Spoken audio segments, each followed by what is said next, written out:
Leur but, c'est de génocider les personnes trans.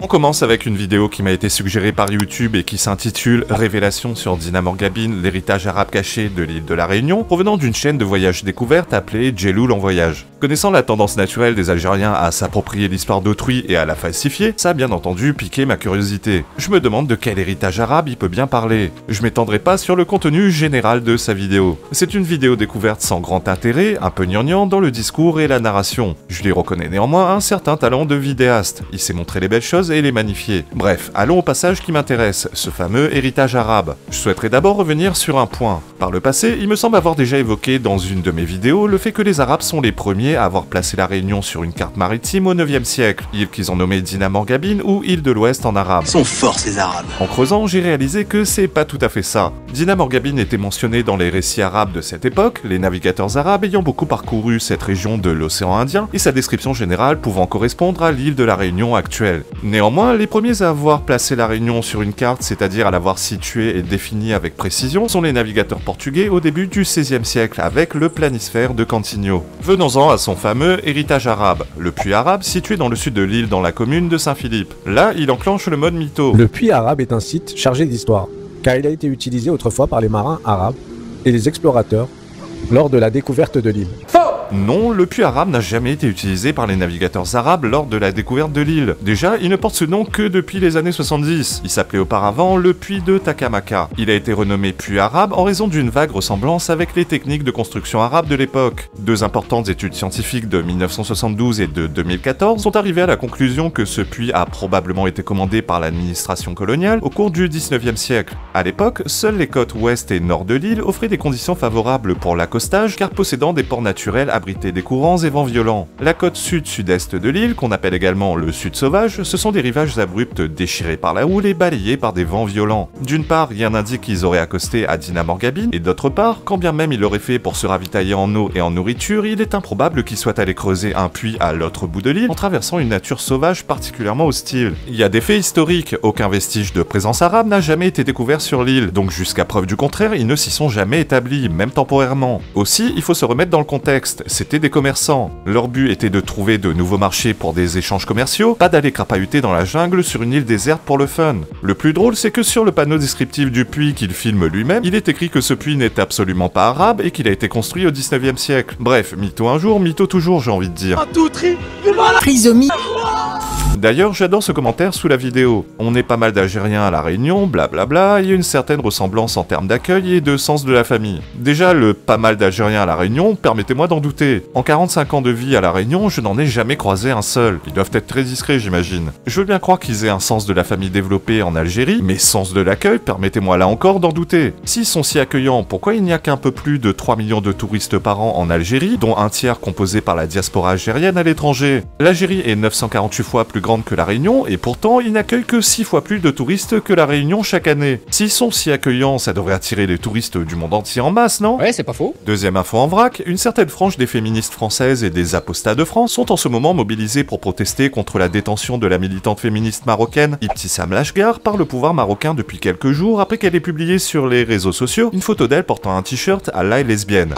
Je m'interroge sur plusieurs choses. Tout d'abord, est-ce que d'un point de vue français, il est normal de trouver ça scandaleux d'être emprisonné pour cause de blasphème? La réponse est naturellement oui. Oui. Mais voilà, quelle légitimité a-t-on en France pour questionner les valeurs et les lois marocaines? Car rappelons que le blasphème au Maroc est puni de 6 mois à 2 ans d'emprisonnement et de 2000 à 20 000 € d'amende. Voilà la vérité. N'y a-t-il pas un côté post-colonial du sauveur blanc à vouloir imposer nos valeurs occidentales à des pays qui ne les partagent pas? Néanmoins, tout dépend de sa nationalité. Malgré mes recherches, je sais toujours pas si elle est exclusivement marocaine ou franco-marocaine. Si elle est aussi française, il est naturel qu'on mette notre nez dans cette affaire. Mais si elle est uniquement marocaine, nous sommes illégitimes. Quoi qu'il en soit, on a suffisamment à faire avec ce qui se passe chez nous pour nous occuper des combats des Marocains au Maroc. Moi, j'essaye de regarder les choses en tant que patriote française, toujours. Autre info, j'ai partagé sur mon compte X une photo largement diffusée dans la presse et sur les comptes de gauchistes, montrant des enfants gazaouis attendant leur pitance gamelle à la main. Plusieurs choses me frappent dans cette photo. Tout d'abord, si on regarde les gens en arrière-plan, ils ont l'air de vivre leur vie comme si de rien n'était et de ne pas en avoir grand-chose à foutre. C'est étrange, un peuple affamé lors d'une distribution de nourriture, normalement il devrait y avoir une foule en train de quémander, pas juste quelques enfants au premier plan. Deuxième chose qui me chiffonne, la profondeur de la gamelle a l'air incompatible avec la largeur des barreaux. Même en admettant que ça passe de justesse et qu'il s'agit d'une impression visuelle, en retendant la gamelle à la verticale, les 3/4 de la bouffe se retrouveraient par terre. Ça n'a aucun putain de sens. C'est complètement con. C'est complètement con. Cette photo m'a tout l'air d'une mise en scène. J'ai d'ailleurs posé la question à Grok, ChatGPT et Gemini, ils partagent mon avis. Attention, j'irai pas jusqu'à nier le fait qu'un drame soit en ce moment même en train de se jouer à Gaza, mais il y a tellement de propagande de part et d'autre dans ce conflit qu'il est particulièrement compliqué d'affirmer des choses avec certitude. Néanmoins, c'est pas la première fois que des images en provenance de Gaza sont suspectes. Il y a même des comptes X consacrés entièrement au débunkage de ces images et qui s'appellent Gazawood ou Pallywood en référence à Hollywood. Tous ces fakes soulèvent plusieurs questions. Pourquoi ces mises en scène? La réalité ne se suffit-elle pas à elle-même? Ou alors peut-être qu'elle n'est pas celle qu'ils veulent nous faire croire? Pourquoi tant de gens bien en chair au milieu d'enfants squelettiques? Quand il y a famine, c'est pas tout le monde qui est censé en souffrir? C'est quoi tous ces restaurants et cette nourriture à profusion que l'on voit sur Instagram ou TikTok? Si tout le monde ne semble pas souffrir de cette famine, ça veut dire que certains détournent de l'aide humanitaire. Il est naturel de se poser la question. Il est également naturel de s'interroger sur le rôle du Hamas dans cette dite famine. Est-ce que ce serait pas eux qui l'organisent et qui affament leur propre peuple dans un but de propagande politique? المشكله يا جماعه ايه هي؟ هو عايز المساعدات تروح له هو ويبيعها. دلوقتي عايز ياخد المساعدات اللي احنا بنبعتها مجانا ويبيعها لهم عشان ياخد فلوس. C'est pas un secret que le Hamas n'hésite pas à se servir de sa population comme bouclier humain et qui n'ont jamais construit le moindre bunker pour protéger les Gazaouis. Il est donc normal de les soupçonner d'organiser la famine à des fins de propagande et d'enrichissement personnel. Bah ouais.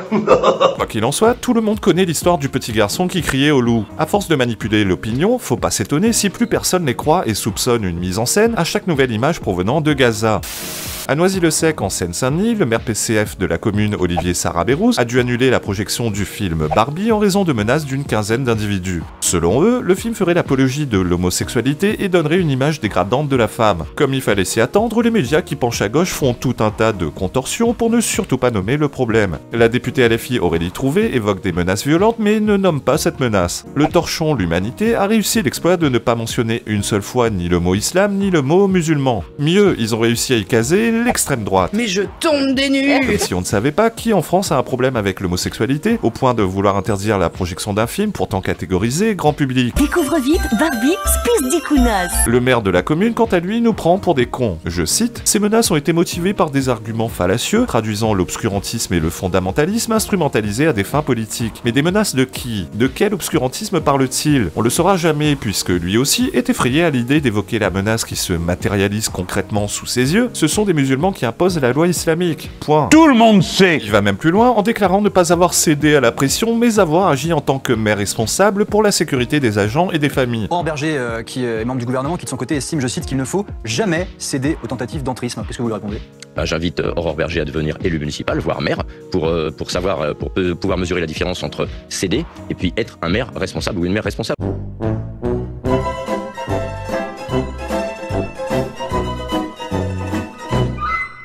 La gauche est incapable de se remettre en question, elle refusera toujours de reconnaître qu'elle ne fait que récolter les fruits des arbres qu'elle a elle-même plantés. Quand on plante l'islam, on récolte la charia, c'est comme ça que ça se passe.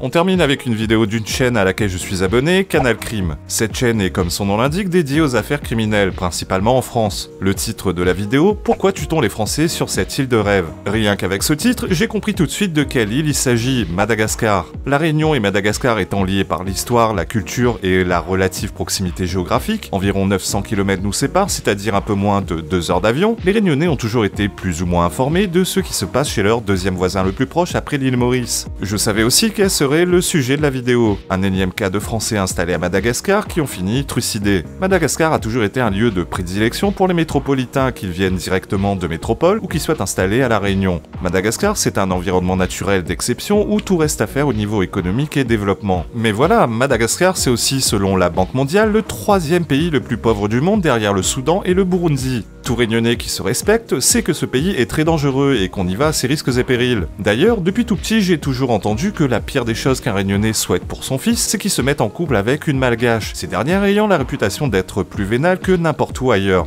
Il est fréquent que des retraités métropolitains tout fripés cèdent au charme de jeunes malgaches tentatrices et les entretiennent financièrement. D'ailleurs, Madagascar est connu pour son tourisme sexuel très répandu. On en pense ce qu'on veut, tant que ça reste entre adultes consentants, c'est leur problème. Chacun fait ce qu'il peut pour tenter de sortir de la misère. Le problème, c'est lorsque des malgaches parviennent à inciter leurs nouveaux donjons à s'installer à Madagascar. Je ne compte plus le nombre d'histoires de Français qui ont fini en pâté pour chien à Madagascar, presque toujours pour des raisons crapuleuses. Une histoire m'a particulièrement choqué. En 2013, un Français de 38 ans installé à Madagascar a été lynché, tué puis brûlé sur la plage par une foule enragée qui le soupçonnait de trafic d'organes. Soupçons qui ont été établis comme très largement infondés par l'enquête qui a suivi, mais à Madas, c'est comme ça que ça se passe. C'est la justice populaire qui prédomine. J'étais d'autant plus choqué car j'ai vu les vidéos du lynchage et du feu de camp à l'époque, vidéos tournées par les habitants eux-mêmes. D'ailleurs, les crimes visant les Français à Madagascar sont presque toujours orchestrés par leur propre compagne et sa famille ou par leurs propres employés de maison. Bien entendu, dans les commentaires, les malgaches s'insurgent, peu ravis de l'image que l'on donne de leur pays. Il y a même des mecs au pseudo bien français qui montent au créneau pour prendre la défense de Madagascar. Il y en a un qui a même le culot de nous expliquer que Madagascar est bien plus sûr que la Réunion.